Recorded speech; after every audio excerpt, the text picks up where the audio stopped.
বিসমিল্লাহির রহমানির রাহিম।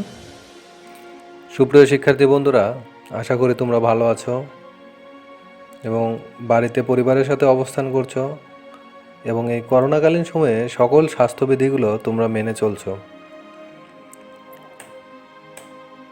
সুপ্রিয় শিক্ষার্থী বন্ধুরা, আজকে আমরা উৎপাদন ব্যবস্থাপনা ও বিপণন দ্বিতীয় পত্রের প্রথম অধ্যায় এবং অধ্যায়ের নাম হচ্ছে, তোমরা জানো, বিপণন পরিচিতি।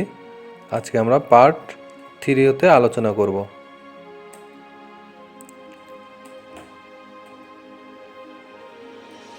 তো প্রথমে আমি আমার পরিচিতি পর্বটা দিয়ে নিচ্ছি। আমি মোহাম্মদ বেলাল হোসেন, প্রভাষক, উৎপাদন ব্যবস্থাপনা ও বিপণন, শশীদল আলহাজ মোহাম্মদ আবু তাহের কলেজ, ব্রাহ্মণপাড়া, কুমিল্লা। মোবাইল 019177765025। শিখনফল। আজকের পাঠ শেষে শিক্ষার্থীরা বাংলাদেশের অর্থনৈতিক উন্নয়নে বিপণনের ভূমিকা সম্পর্কে জানতে পারবে এবং ভোক্তাই রাজা কথাটির অর্থ ব্যাখ্যা করতে পারবে এবং বিপণন ব্যবস্থাপনার দর্শন বা মতবাদ সম্পর্কে জানতে পারবে। তো চলো আমরা জেনে নিই যে বাংলাদেশের অর্থনৈতিক উন্নয়নে বিপণনের ভূমিকাটা আসলে কি। আমরা যদি বাংলাদেশের অর্থনৈতিক উন্নয়নে বিপণনের ভূমিকা দেখি, তাহলে প্রথমে যে বিষয়টা আসে সেটা হচ্ছে কৃষি বিষয়ক উন্নয়ন। তোমরা জানো যে আমাদের দেশ বা বাংলাদেশ হচ্ছে কি কৃষি নির্ভর দেশ। আর কৃষি নির্ভর দেশগুলোর উন্নয়নের জন্য কিন্তু প্রযুক্তির ছোঁয়া দরকার। কারণ যে দেশের কৃষিতে বেশি উন্নত প্রযুক্তি ব্যবহার হচ্ছে, সেই দেশ কিন্তু কৃষিতে উন্নয়ন ঘটাতে পারছে। তো বাংলাদেশেও কিন্তু কৃষিতে বর্তমানে বেশ কিছু প্রযুক্তি ব্যবহার হচ্ছে, কিন্তু এখনও কিন্তু প্রযুক্তিগত দিক থেকে বাংলাদেশের কৃষিটা স্বয়ংসম্পূর্ণ না। তো আমরা ধারণা করতে পারি যে ধীরে ধীরে কি হবে, আমাদের বাংলাদেশের কৃষি ব্যবস্থাটাও সম্পূর্ণ প্রযুক্তি নির্ভর হয়ে যাবে। আর সম্পূর্ণ যখন প্রযুক্তি নির্ভর হবে, তখন কিন্তু কৃষিতে আরও উন্নয়ন সংগঠিত হবে। আর আমাদের যে দেশের যে কৃষিজাত পণ্য আছে, এই কৃষিজাত পণ্যর চাহিদাটা কিন্তু আস্তে আস্তে কি বিশ্বব্যাপী এই চাহিদাটা বৃদ্ধি পাচ্ছে। আমাদের দেশের যে কৃষিজাত পণ্য আছে, এর চাহিদাটা আস্তে আস্তে মানে বাইরের দেশগুলোতেও এর চাহিদা বৃদ্ধি পাচ্ছে। এবং এটা সম্ভব হচ্ছে কীভাবে? এটা সম্ভব হচ্ছে একমাত্র যে বিপণনের যে কৌশল, আধুনিক যে বিপণন কৌশলগুলো ব্যবহার করার মাধ্যমে কিন্তু আমাদের দেশের কৃষিজাত পণ্যগুলো বাইরের দেশেও সুপরিচিতি লাভ করছে। তো কৃষি বিষয়ক উন্নয়নে কিন্তু বিপণনের ভূমিকাটা খুব বেশি গুরুত্বপূর্ণ। তো 2 নম্বর যেটা হচ্ছে কৃষি ও শিল্পের সমন্বয়। কৃষি ও শিল্পের সমন্বয় যদি না ঘটানো যায়, তাহলে কিন্তু তোমার কৃষির উন্নয়নও সম্ভব নয়। কৃষি এবং শিল্প একে অপরের পরিপূরক। কিভাবে একে অপরের পরিপূরক? কৃষিকাজের মাধ্যমে যে পণ্যটা উৎপাদন করা হচ্ছে, সেটাই কিন্তু শিল্পের কাঁচামাল হিসেবে ব্যবহার করা হচ্ছে। কারণ তুমি দেখো যে শিল্প পণ্য, মনে করো একটা টমেটোর সস, তো টমেটোর সসটা কিসের মাধ্যমে তৈরি করা হচ্ছে? টমেটো দ্বারা। বা ম্যাঙ্গো জুসটা তৈরি করা হচ্ছে কী দ্বারা? ম্যাঙ্গো দ্বারা, আম দ্বারা। তো এগুলো সবই কিন্তু কৃষি পণ্য। তো এই কৃষি পণ্যগুলো যখন উৎপাদনের কাজে ব্যবহার করা হচ্ছে, তখন সেটা কী হয়ে যাচ্ছে? শিল্প পণ্যতে পরিণত হচ্ছে। তো এই কৃষি এবং শিল্পের সমন্বয় সাধনটা সম্ভব হয় বিপণনের মাধ্যমে। কারণ বিপণনের মাধ্যমেই কিন্তু কৃষিজাত পণ্যগুলো কী করা হয়? সেগুলো থেকে পণ্য উৎপাদন করা হয়, এবং যখন বিপণনের মাধ্যমে পণ্যগুলো বিক্রি করা হয়, তখন কিন্তু পুনরায় আবার ওই পণ্যটা উৎপাদন করা হচ্ছে। এতে কি হচ্ছে? কৃষি পণ্যটা প্রচুর পরিমাণে ব্যবহৃত হচ্ছে। ফলে কৃষি ও শিল্পের মধ্যে একটা সমন্বয় সাধন ঘটে। বৈদেশিক বাণিজ্যের উন্নয়ন। এখানে বৈদেশিক বাণিজ্যের উন্নয়নটা কখন সম্ভব হবে? যখন একটা দেশের অভ্যন্তরীণ চাহিদা মেটানোর পরে অতিরিক্ত যে পণ্যটা থাকবে, সেই পণ্যটা যখন বাইরের দেশে রপ্তানি করা হবে, তখন কিন্তু বৈদেশিক বাণিজ্যের উন্নয়ন ঘটবে। এবং তোমরা জানো যে এখন বাংলাদেশের অনেক পণ্য বিদেশে রপ্তানি করা হচ্ছে, যেমন পোশাক, টয়লেটিস, খাবার, ঔষধ, এই পণ্যগুলো কিন্তু বাইরের দেশে রপ্তানি করা হচ্ছে, এবং এই থেকে বাংলাদেশ একটা প্রচুর পরিমাণে বৈদেশিক মুদ্রা অর্জন করতেছে। আবার এই তোমার বিশ্বব্যাপী বিপণনের ফলে কি হচ্ছে? বাইরের দেশের অনেক প্রোডাক্ট, যেমন তোমরা জানো ডাব, প্যান্টিন, তো তারপর জনসন, এরকম অনেক পণ্য আছে যেগুলো আমরা ব্যবহার করছি। তো এতে কি হচ্ছে আসলে, এটা হচ্ছে এই বিপণনের ফলে বৈদেশিক বাণিজ্যের উন্নয়ন ঘটছে। একদিকে যেমন আমরা আমাদের দেশের পণ্য বাইরের দেশে রপ্তানি করতে পারছি, তেমনি বাইরের যে সকল উন্নত পণ্য আছে সেগুলো আমরা ব্যবহার করতে পারছি। তো এটা সম্ভব হচ্ছে কিসের মাধ্যমে? বিপণনের মাধ্যমে। কর্মসংস্থানের সুযোগ সৃষ্টি। তোমরা জানো যে বাংলাদেশের বেকার সমস্যাটা কি, অনেক বড় একটা সমস্যা। তো কর্মক্ষম অথচ বেকার এরূপ জনগোষ্ঠীর সংখ্যা এ দেশে কিন্তু অনেক বেশি। আর এই যে বেকার জনগোষ্ঠী আছে এদের কর্মসংস্থানের সুযোগ সৃষ্টি হচ্ছে কি? বিপণনের মাধ্যমে। কারণ তোমরা জানো যে বিপণনের মাধ্যমে পণ্য বিক্রি হয়, এবং পণ্য বিক্রি হলে কি হয়? উৎপাদনের পরিমাণটা বৃদ্ধি পায়, এবং উৎপাদন যখন বৃদ্ধি পাবে, বিক্রয় যখন বেশি হবে, এবং ওই প্রতিষ্ঠানের মুনাফার পরিমাণটা যখন বেশি হবে, তখন সে তার ব্যবসাটাকে সম্প্রসারণ করবে বা নতুন একটা ব্যবসা স্থাপন করতে পারবে। এতে কি হয়? প্রচুর পরিমাণে কর্মসংস্থানের সুযোগ সৃষ্টি হয়। তাহলে আমরা বলতেই পারি যে বিপণনের মাধ্যমে কর্মসংস্থানের সুযোগ সৃষ্টি হচ্ছে। জাতীয় আয় বাড়ানো। জাতীয় আয়টা কীভাবে বাড়ে? বিপণন কার্যক্রমের ফলে পণ্যের বিক্রি বাড়ে, এটা আমরা সবাই জানি। আর ফলে বৃহদায়তন উৎপাদনের, যখন পণ্যের বিক্রিটা বাড়ে তখন কি হয়? বৃহদায়তন উৎপাদনের প্রয়োজনীয়তা দেখা দেয়।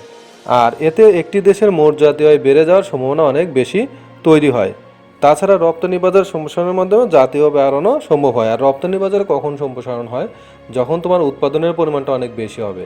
কারণ উৎপাদনের পরিমাণ যখন অনেক বেশি হবে তখন নিজ দেশের চাহিদা পূরণ করার পরেও কি করা যায়? অতিরিক্ত যে পণ্যটা থাকে সেটা বাইরের দেশে রপ্তানি করা যায়। তো এইভাবে কি করে? বিপণন জাতীয় আয়টা বৃদ্ধি করে। সুষ্ঠু বন্টন। সুষ্ঠু বন্টন ব্যবস্থার মাধ্যমে সর্বসাধারণের কাছে উৎপাদিত পণ্য পৌঁছাতে বিপণন কার্যক্রম গুরুত্বপূর্ণ ভূমিকা পালন করে। আমরা জানি যে সুষ্ঠু বন্টন ব্যবস্থার মাধ্যমে বিপণন কার্যক্রম কি করে? ভোক্তার কাছে যা পণ্যটা পৌঁছায় দিচ্ছে। আর এটা সম্ভব হচ্ছে কি? বিপণন কার্যক্রমের মাধ্যমে। রপ্তানি বাড়ানো। এখানে জাতীয় আয় আর জাতীয় আয় বৃদ্ধি এবং রপ্তানি বাড়ানো দুইটা প্রায় একই ধরনের। যে রপ্তানি কখন বৃদ্ধি পাবে? যখন তার উৎপাদনের পরিমাণ বৃদ্ধি পাবে। আর উৎপাদন কখন? বৃহদায়তন উৎপাদন কখন হয়? যখন বিক্রির পরিমাণ বৃদ্ধি পায়। আর বিক্রয় পরিমাণ বৃদ্ধি কখন পাবে? যখন একটা মানসম্মত বিপণন কৌশলটা অনেক ভালো হবে, তখন তার বিক্রয়ের পরিমাণটাও বৃদ্ধি পাবে। তো আমরা বলতে পারি যে বিপণন কি করে? বিক্রয়ের পরিমাণ বৃদ্ধি করে, ফলে বৃহদায়তন উৎপাদন বৃদ্ধি পায়, এবং বৃহদায়তন উৎপাদন বৃদ্ধি পেলে অতিরিক্ত যে পণ্যটা থাকে সেটা বাইরের দেশে রপ্তানি করা যায়। এজন্য বলা হচ্ছে যে বিপণনের মাধ্যমে রপ্তানি বৃদ্ধি পায়। জীবনযাত্রার মান উন্নয়ন। জীবনযাত্রার মান উন্নয়ন কীভাবে? আমরা জানি যে বিপণনের মাধ্যমে প্রতিনিয়ত গবেষণার মাধ্যমে কি করা হয়? ভোক্তাদের চাহিদা ও রুচি অনুযায়ী নতুন নতুন পণ্য বাজারে নিয়ে আসা হয়। আর এই নতুন নতুন পণ্য ব্যবহারের মাধ্যমে ভোক্তারা তার জীবনযাত্রার মানকে উন্নত করতে পারে। পাশাপাশি যেহেতু বিপণনের মাধ্যমে কি হয়? বৈদেশিক বাণিজ্যের উন্নয়ন ঘটে, জাতীয় আয় বৃদ্ধি পায়। জাতীয় আয় বৃদ্ধি পেলে মাথাপিছু আয়ের পরিমাণটাও বৃদ্ধি পায়, ফলে তাদের জীবনযাত্রার মানও কিন্তু বৃদ্ধি পায়। নতুন পণ্যের উপযোগ সৃষ্টি। এটা আমরা জানি যে বিপণনের মাধ্যমে কি হয়? প্রতিনিয়ত গবেষণার মাধ্যমে নতুন নতুন পণ্যের সৃষ্টি করা হয়। তো এভাবে কি করে? বিপণন নতুন নতুন পণ্যের উপযোগ সৃষ্টি করে। যোগাযোগ ব্যবস্থার উন্নয়ন। বিপণন কিভাবে যোগাযোগ ব্যবস্থার উন্নয়ন ঘটায়? প্রযুক্তিগত কারণে ধীরে ধীরে দেশের যোগাযোগ ব্যবস্থার উন্নয়ন হচ্ছে। আমরা বর্তমানে কিন্তু আমরা দেখতে পারি যে সহজেই কি করতে পারি? আমরা ভোক্তাদের সাথে যোগাযোগ রক্ষা করতে পারি। কিসের মাধ্যমে? প্রযুক্তির মাধ্যমে। কারণ বর্তমানে আমরা যোগাযোগের মাধ্যম হিসেবে কম্পিউটার, ইন্টারনেট, মোবাইল ফোন প্রভৃতি কিন্তু আমরা ব্যবহার করি। কেউ চাইলে খুব সহজেই ইমেলের মাধ্যমে তার ক্রেতার সাথে যোগাযোগ করছে। এমনকি ই কমার্সের মাধ্যমে কি করছে? অনলাইনে তারা ব্যবসা স্থাপন করছে এবং অনলাইনে ব্যবসা করছে, এবং ক্রেতাদের সাথে সার্বক্ষণিক যোগাযোগ রক্ষা করে চলছে। পাশাপাশি তোমার ফেডেক্স বা এরকম ফেডারেল বা এরকম আরও অনেক কুরিয়ার সার্ভিস আছে যারা কি করে? দেশের বাইরেও পণ্য পৌঁছিয়ে দেয়। তো এদের মাধ্যমে কি হয়? খুব সহজেই কিন্তু একটা দেশের পণ্য অন্য একটা দেশের ক্রেতা বা ভোক্তার কাছে পৌঁছানো যাচ্ছে। তো এই যোগাযোগ ব্যবস্থার উন্নয়নটা সম্ভব হয়েছে কিসের মাধ্যমে? বিপণনের মাধ্যমে। তো আমরা এত সময় যেগুলো আলোচনা করলাম সবগুলোই কি ছিল? যে বাংলাদেশের অর্থনৈতিক উন্নয়নে বিপণন কিভাবে ভূমিকা রাখে।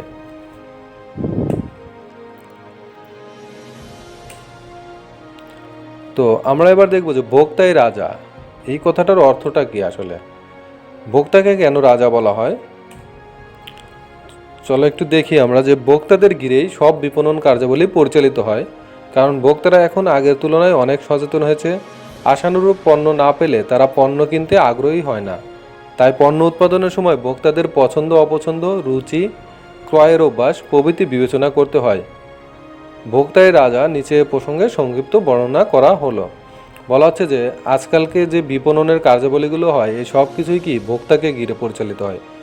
কারণ ভোক্তারা এখন কিন্তু আগের মতো না, ভোক্তারা এখন অনেক বেশি সচেতন।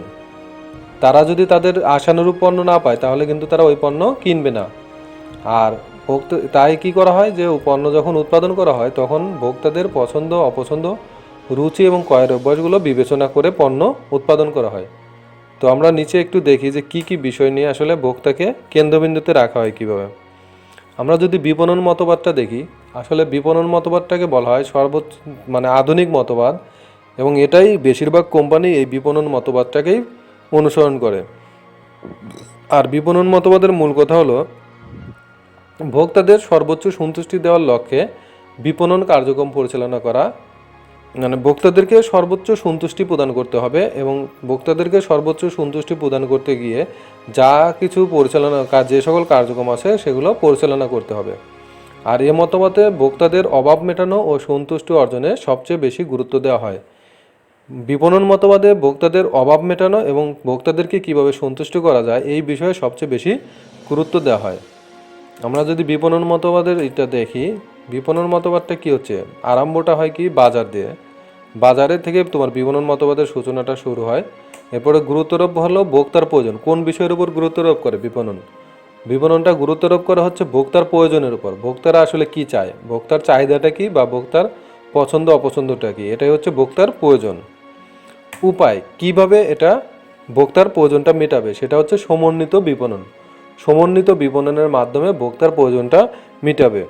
আর এর ফলে কি হবে, এর ফলে ফলাফলটা কি দাঁড়াবে? ফলাফলটা হবে তখন ভোক্তা সন্তুষ্টির মাধ্যমে মুনাফা অর্জন। তাহলে বিপণনটা শুরু হবে কোথা থেকে? বাজার থেকে বিপণনটা শুরু করবে। আর বিপণনটা গুরুত্বারোপ করবে কোথায়? বিপণনটা গুরুত্বারোপ করবে হলো ভোক্তার প্রয়োজনের উপর। ভোক্তার প্রয়োজন কি, ভোক্তা কি চায় এটার উপর। আর কি উপায়ে ভোক্তার প্রয়োজনটা মেটাবে সেটা হচ্ছে সমন্বিত বিপণন। সমন্বিত বিপণন বলতে বোঝানো হচ্ছে যে বিপণনের যে সামষ্টিক কার্যাবলীগুলো আছে এই সামষ্টিক সব কার্যাবলীগুলোর সুষ্ঠু উপায় সমস্ত কার্যাবলীগুলোকে সুষ্ঠুভাবে সম্পাদন করার মাধ্যমে। আর এর ফলে ফলাফলটা কি দাঁড়াবে, যে ফলাফলে কি হবে, ভোক্তা সন্তুষ্টির মাধ্যমে মুনাফা অর্জন করা যাবে। এটাই হচ্ছে বিপণন মতবাদ। তাহলে আমরা দেখতেছি কি বিপণন মতবাদে কিন্তু ভোক্তাকে ঘিরেই সমস্ত কর্মকাণ্ডগুলো পরিচালনা করা হয়।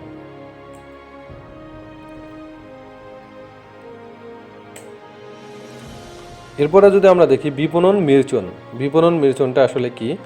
সাধারণত ভোক্তাদের প্রয়োজন, পছন্দ অপছন্দ, রুচি চাহিদা প্রভৃতি বিবেচনা করে বিপণন মিশ্রণের হাতিয়ারগুলো ব্যবহার করা হয়। আর আমরা জানি বিপণন মিশ্রণের হাতিয়ার বা প্রোডাক্ট, এগুলো হাতিয়ারগুলো কি কি? পণ্য, মূল্য, স্থান ও প্রসার। তো পণ্য, মূল্য, স্থান ও প্রসার এই সংক্ষেপে এদেরকে বলা হয় 4P। 4P হচ্ছে প্রোডাক্ট, প্রাইস, প্লেস ও প্রমোশন। তো এই চারটা যে মূল হাতিয়ারগুলো বিপণন মিশ্রণের, এই সবগুলোই কিন্তু ভোক্তাদের প্রয়োজন, পছন্দ অপছন্দ, রুচির উপর ভিত্তি করে এগুলো ব্যবহার করা হয়। তো আমরা যদি ছক আকারে দেখি তাহলে দেখো এখানে ভোক্তাকে কেন্দ্রে রেখে পণ্যটার মেইন লক্ষ্যটা কে? ভোক্তা। কারণ পণ্যটা কাকে দেব? ভোক্তাকে। তো মূল টার্গেটটা থাকবে কে? ভোক্তা। মূল্যর ক্ষেত্রে মূল লক্ষ্য হচ্ছে ভোক্তা, কারণ পণ্যটা কিনবে কে? ভোক্তা। তো মূল্যটা এমনভাবে নির্ধারণ করা উচিত যেটা ভোক্তার ক্রয় ক্ষমতার মধ্যে থাকে। স্থান, তো স্থানের মধ্যে কি? স্থানটাও কি? ভোক্তা। ভোক্তা কোথায় গিয়ে পণ্যটা ক্রয় করবে বা কীভাবে ভোক্তার কাছে পণ্যটা পৌঁছানো হবে, এ সব কিছু হচ্ছে স্থানের মধ্যে অন্তর্ভুক্ত। প্রসার কার্যক্রম কাদের জন্য চালানো হবে? তোমার পণ্যের যে প্রসার কার্যক্রম চালাবে এটা কাদের জন্য চালাবে? এটা হচ্ছে ভোক্তাদের উদ্দেশ্যে প্রসার কার্যক্রমগুলো পরিচালিত করা হয়। এজন্য প্রসারেরও লক্ষ্য হচ্ছে ভোক্তা। তাহলে আমরা যদি দেখি যে বিপণন মিশ্রণের যে হাতিয়ারগুলো আছে, চারটে যে হাতিয়ার, এই চারটে হাতিয়ারেরই কিন্তু মূল লক্ষ্যই হচ্ছে ভোক্তা। তো সেজন্য আমরা বলতেই পারি যে ভোক্তা যেহেতু বিপণনের সমস্ত কার্যাবলীগুলোই ভোক্তাকে কেন্দ্র করে সম্পাদিত হয়, এজন্য আমরা বলতে পারি যে ভোক্তাই রাজা। বিপণনের ক্ষেত্রে ভোক্তাই হচ্ছে রাজা, কারণ ভোক্তাদেরকে সন্তুষ্টির মাধ্যমে একটা প্রতিষ্ঠানের মুনাফা অর্জিত হবে।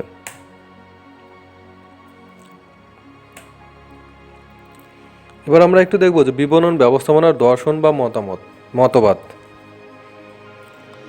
তো বিপণন ব্যবস্থাপনার দর্শন, এখানে প্রথম যেটা আসতেছে উৎপাদন মতবাদ, 2 নম্বর হচ্ছে পণ্য মতবাদ, 3 নম্বর হচ্ছে বিক্রয় মতবাদ, 4 নম্বর হচ্ছে বিপণন মতবাদ এবং 5 নম্বর হচ্ছে সামাজিক বিপণন মতবাদ। তো চলো আমরা দেখি আসলে উৎপাদন মতবাদটা কি। তার আগে আমি একটু বলি, তোমাদের নিশ্চয় মনে আছে বিপণনের ক্রমবিকাশগুলো যদি তোমাদের মনে থাকে তাহলে বিপণনের মতবাদগুলো তোমাদের জন্য অনেক সহজ মনে হবে, কারণ বিপণনের ক্রমবিকাশে এই মতবাদগুলো আমরা কিন্তু অনেকটাই ধারণা পেয়েছি বিপণনের ক্রমবিকাশের মধ্যে। তো উৎপাদন মতবাদটা কি? উৎপাদন মতবাদ হচ্ছে সবচেয়ে পুরনো মতবাদ। 1860 থেকে 1920 সাল পর্যন্ত এই মতবাদকে অনুসরণ করা হতো। এ মতবাদের মূল বক্তব্য হলো ক্রেতারা ওইসব পণ্য পছন্দ করবে এবং কিনবে যেগুলোর যোগান পর্যাপ্ত এবং পণ্যের মূল্য ক্রেতাদের ক্রয় ক্ষমতার মধ্যে থাকে। উৎপাদন মতবাদে মনে করা হতো যে ক্রেতারা ওইসব পণ্য কিনবে যেগুলোর যোগান পর্যাপ্ত, মানে প্রচুর পরিমাণে যদি তুমি পণ্য উৎপাদন করতে পারো এবং সেটা যদি ক্রেতার কাছে দিতে পারো এবং তার মূল্য যদি ক্রেতার ক্রয় ক্ষমতার মধ্যে থাকে তাহলেই ক্রেতারা ওই পণ্যটা ক্রয় করবে। এটাই হচ্ছে উৎপাদন মতবাদের মূল কথা। পণ্য মতবাদ, পণ্য মতবাদটা কি? এ মতবাদে মনে করা হয় যে ক্রেতারা ওইসব পণ্য পছন্দ করবে যে পণ্যগুলোর মান ভালো, বেশি কার্যকর, আকর্ষণীয় এবং বিশেষ বৈশিষ্ট্য সম্পন্ন। এক্ষেত্রে প্রতিষ্ঠান পণ্য উৎপাদনের সময় ক্রেতাদের পছন্দ অপছন্দ এবং মতামতকে গুরুত্ব দিয়ে থাকে। পণ্য মতবাদে মনে করা হয় যে পণ্যটার যদি মান ভালো থাকে এবং পণ্যটার কার্যকারিতা যদি ভালো হয়, আকর্ষণীয় হয় এবং বিশেষ কোনো গুণ থাকে তাহলে ওই পণ্যটা ক্রেতারা ক্রয় করবে এবং প্রতিষ্ঠান পণ্য উৎপাদনের সময় ক্রেতাদের পছন্দ অপছন্দগুলো বিবেচনা করত। তো এটা হচ্ছে পণ্য মতবাদ।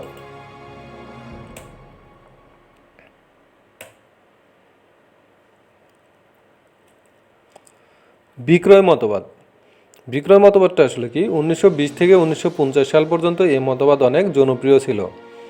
এ মতবাদের মূল কথা হলো বেশি পণ্য বিক্রির মাধ্যমে বেশি মুনাফা অর্জন করা। এ মতবাদে বিশ্বাস করা যে ক্রেতাদের পণ্য কিনতে আগ্রহী না করা হলে তারা সহজে পণ্য কেনে না, তাই এক্ষেত্রে ক্রেতাদের পণ্য কিনতে আগ্রহী করে তুলতে হয়। বলা হচ্ছে যে 1920 থেকে 1950 সাল পর্যন্ত কি বিক্রয় মতবাদটা অনেক বেশি জনপ্রিয় ছিল। আর এই মতবাদের মূল কথা হলো যে বেশি করে পণ্য বিক্রয় করো এবং বেশি করে মুনাফা লাভ করো। আর কিভাবে বেশি করে পণ্য বিক্রয় করা যাবে? ক্রেতাদেরকে পণ্য কিনতে আগ্রহী করে তুলতে হবে। ক্রেতাদেরকে পণ্য কিনতে আগ্রহী করে না তুলতে পারলে ক্রেতারা পণ্য কিনবে না। এজন্য বিক্রয় মতবাদে বেশি পরিমাণে পণ্যের বিজ্ঞাপন প্রদান করার কথা বলা হয়েছিল, যে বেশি বেশি পণ্য প্রচারণা করতে হবে, তাহলেই ক্রেতারা ওই পণ্য কিনতে আগ্রহী হবে। তো বিক্রয় মতবাদের এইটা শুরু দেখো, এখানে আরম্ভ হচ্ছে কারখানা, গুরুত্বরব হচ্ছে বর্তমান পণ্য, উপায় হচ্ছে বিক্রয় এবং প্রসার, ফলাফল হচ্ছে বিক্রয় বাড়ানোর মাধ্যমে মুনাফা অর্জন। তাহলে আরম্ভটা হচ্ছে কারখানা থেকে শুরু হচ্ছে এবং বর্তমানে যে পণ্যটা আছে সেটার উপর গুরুত্বারোপ করা হচ্ছে এবং উপায় কী উপায়ে ফলাফলটা আসবে সেটা হচ্ছে প্রচুর পরিমাণে বিক্রয় করতে হবে। তো প্রচুর পরিমাণে বিক্রয় কীভাবে? প্রচুর পরিমাণে যদি প্রসার কার্যক্রম করা যায় তাহলে বিক্রয়ের পরিমাণটা বাড়বে। আর ফলাফল কী দাঁড়াবে? বিক্রয় বাড়ানোর মাধ্যমে মুনাফা অর্জন করা যাবে। এটাই হচ্ছে বিক্রয় মতবাদ। তো আমরা আসি বিপণন মতবাদ। বিপণন মতবাদ হচ্ছে সবচেয়ে গ্রহণযোগ্য এবং আধুনিক মতবাদ হলো বিপণন মতবাদ। 1950 সাল থেকে শুরু হয়ে এখন পর্যন্ত বিশ্বব্যাপী এ মতবাদটি সর্বজন স্বীকৃত। এ মতবাদের মূল কথা হলো ক্রেতা সাধারণকে সর্বোচ্চ সন্তুষ্টি দেওয়ার লক্ষ্যে বিপণন কার্যক্রম পরিচালনা করা। তার মানে বিপণন মতবাদের মূল কথাই হচ্ছে যে ক্রেতাদেরকে সর্বোচ্চ সন্তুষ্টি দেওয়ার মাধ্যমে বিপণন কার্যক্রম পরিচালনা করতে হবে। ক্রেতারা যাতে সর্বোচ্চ পরিমাণে সন্তুষ্ট হয় এই বিষয়টা বিপণন মতবাদে লক্ষ্য রাখতে হয়। আর তোমরা অলরেডি ভোক্তাই রাজাতে বিপণন মতবাদের এটা কিন্তু তোমরা আগেই জানো যে বিপণন মতবাদটা কিভাবে শুরু হয় বা কিভাবে কাজ করে। বিপণন মতবাদটা আরম্ভ হয় হচ্ছে বাজার থেকে, গুরুত্ব আরোপ করে কোথায়? ভোক্তার প্রয়োজনের উপর। আর উপায় হচ্ছে সমন্বিত বিপণন, আর ফলাফল হচ্ছে ভোক্তা সন্তুষ্টির মাধ্যমে মুনাফা অর্জন। সামাজিক বিপণন মতবাদ। সামাজিক বিপণন মতবাদটা কি? মূলত 1970 সালের পরবর্তী সময়ে এই মতবাদের সূচনা হয়। সম্প্রতি পরিবেশ দূষণ, বিশ্বব্যাপী ক্ষুধা এবং দারিদ্র্য বেড়ে যাওয়া, সম্পদের ঘাটতি, এসব কারণে বিপণনের গুরুত্ব ও প্রয়োজনীয়তা সব মহলে আলোচিত হচ্ছে। মূলত সমাজকে ক্ষতিকারক ও ধ্বংসাত্মক যে কোনো ঘটনা থেকে রক্ষার উপলব্ধি থেকে সামাজিক বিপণন মতবাদ প্রতিষ্ঠিত হয়। বলা হচ্ছে যে সমাজকে বিভিন্ন ক্ষতিকর এবং ধ্বংসাত্মক দিক থেকে রক্ষা করার জন্য বা রক্ষা করার উপলব্ধি থেকে তোমার সামাজিক বিপণন মতবাদ প্রতিষ্ঠিত হয়। এ মতবাদে সমাজ রক্ষার বিষয়টি যথাযথভাবে বিবেচনা করা হয়। বর্তমানে অধিকাংশ প্রতিষ্ঠান সামাজিক কর্মকাণ্ডের মাধ্যমে ক্রেতা আকর্ষণের প্রচেষ্টা চালাচ্ছে। তোমরা যদি খেয়াল করে দেখো যে বিভিন্ন রাস্তার পাশে বিভিন্ন কোম্পানির নামে কিছু বিলবোর্ডগুলো লাগানো থাকে, যেখানে কিন্তু কোম্পানির পণ্যের কোনো প্রচার প্রচারণা থাকে না, কিন্তু সেইখানে বড় করে সমাজের কল্যাণ হয় এরকম কিছু কথা লেখা থাকে। যেমন পলিথিন ব্যবহার বর্জন করুন, আপনার সন্তানকে স্কুলে দিন, ধূমপান বর্জন করুন, গাছ লাগান, পরিবেশ বাঁচান প্রভৃতি কাজ করে প্রতিষ্ঠানগুলো তাদের সুনাম বাড়ানোর চেষ্টা করছে। তো এই বিলবোর্ডগুলোর নিচে কী থাকে, সৌজন্য ইউনিলিভার্স কোম্পানি বা সৌজন্য স্কোয়ার কোম্পানি বা সৌজন্য গাজী গ্রুপ, তো এরকম কিন্তু লেখা থাকে। তো এগুলো কি, এগুলো হচ্ছে সামাজিক বিপণন মতবাদের অংশ। তো আমরা বিপণনের মতবাদ বা বিপণনের দর্শনগুলো দেখলাম। বিপণনের মতবাদ বা বিপণনের দর্শনগুলো হচ্ছে 5টা। তো এটা হচ্ছে উৎপাদন মতবাদ, তারপর পণ্য মতবাদ, বিক্রয় মতবাদ, বিপণন মতবাদ এবং হচ্ছে সামাজিক বিপণন মতবাদ।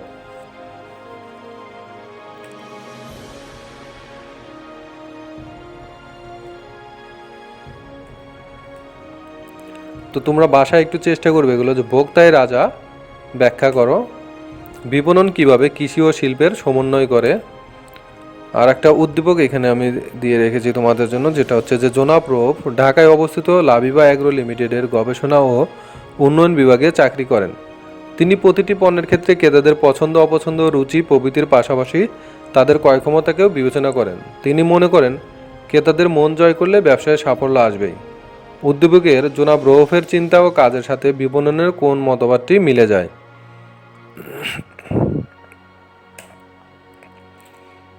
তো তোমাদের সবাইকে ধন্যবাদ দিয়ে আজকের লেসনটা আমরা শেষ করতে যাচ্ছি।